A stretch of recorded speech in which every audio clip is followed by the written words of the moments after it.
सभी का सादर अभिवादन।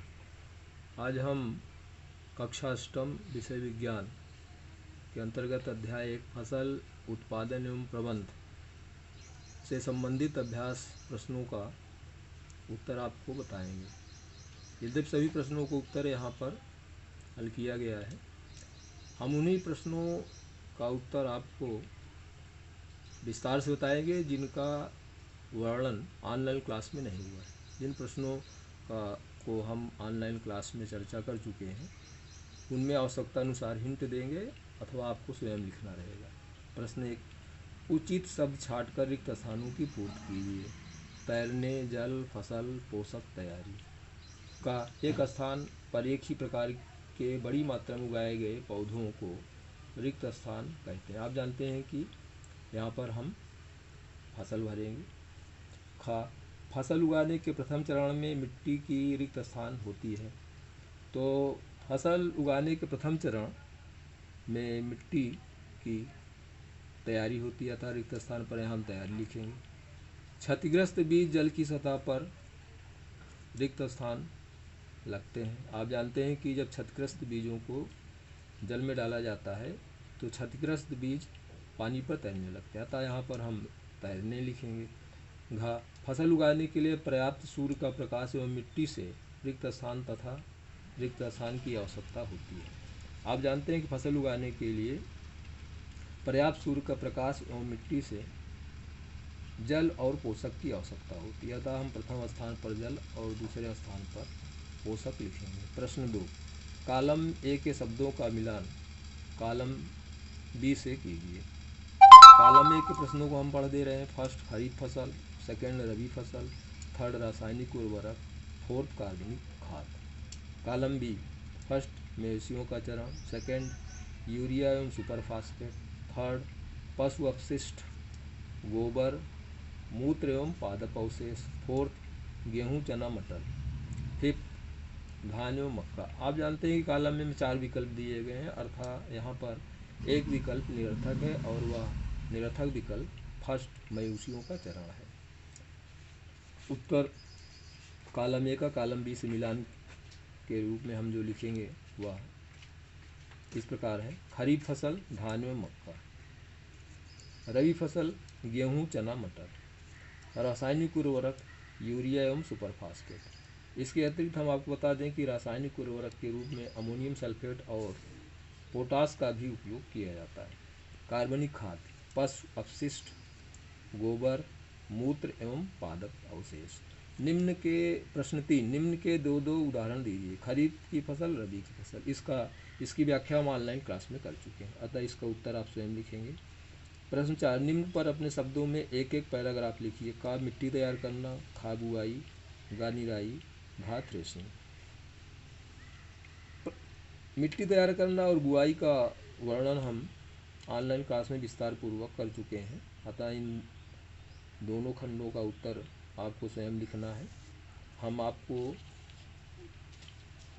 खंड गा का उत्तर बताते हैं। निराई क्या है? खरपतवार हटाने को निराई कहते हैं। निराई क्यों आवश्यक है? निराई नहीं करने से खरपतवार जल, पोषक तत्व आदि ग्रहण कर फसल की वृद्धि को प्रभावित कर सकते हैं। खरपतवार फसल उगाने से पहले खेत जोतने पर धूप के कारण खरपतवार मर जाते हैं और मिट्टी में मिल जाते हैं। हम आपको बताएं कि खरपतवार हटाने का सही उपयुक्त समय क्या होता है। तो खरपतवार हटाने का सबसे सही समय फूल एवं पौधे में बीज बनने से पहले होता है। खरपतवार को कैसे हटाया जा सकता है? तो खरपतवार को हाथ, खुरपी आदि की सहायता से हटाया जा सकता है। इसके लिए हम आपको बता दें कि कुछ रसायनों का उपयोग किया जाता है, किंतु बहुत आवश्यकता पड़ने पर ही इसका उपयोग करना चाहिए। थ्रेशिंग, खेत से काटी गई फसल से बीजों या दानों को भूसे से अनाज अलग करने के प्रक्रम को थ्रेशिंग कहा जाता है। थ्रेशिंग करने में भी कई तरीके होते हैं, जैसे छोटे खेतों वाले किसान अनाज के दानों को फटक कर, इसे विनोइंग भी कहा जाता है। विनोइंग द्वारा अलग करते हैं, और बड़े खेतों में किसान कंबाइन मशीन का प्रयोग करते हैं। प्रश्न 5, स्पष्ट कीजिए उर्वरक खाद से किस प्रकार भिन्न है। उर्वरक यह एक कार्बनिक लवण है। इसका उत्पादन कारखानों में होता है। इससे मिट्टी में ह्यूमस नहीं प्राप्त होता है। इसमें पादप पोषक प्रचुरता में होते हैं।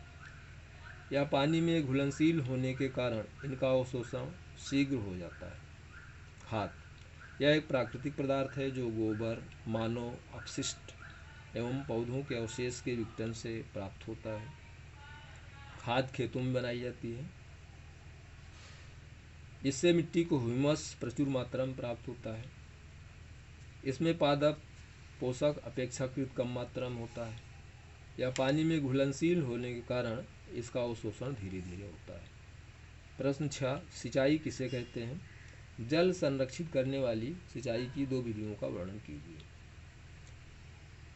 सिंचाई फसलों को कृत्रिम रूप से आवश्यकता अनुसार पानी देना सिंचाई कहलाता है।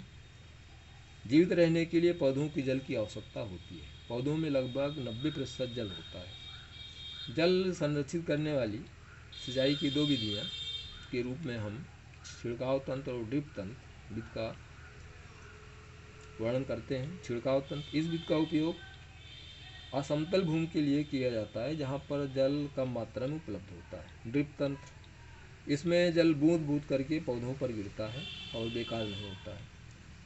यह कम पानी वाले क्षेत्रों के लिए वरदान है। यह विधि फलदार पौधों, बगीचों आदि को पानी देने का सर्वोत्तम तरीका है। आज बस इतना ही। अवशेष प्रश्नों का उत्तर अगले वीडियो में हम देंगे। सभी से आग्रह है कि हमारे इस चैनल को सब्सक्राइब करें, लाइक करें और कमेंट्स भी दें। धन्यवाद।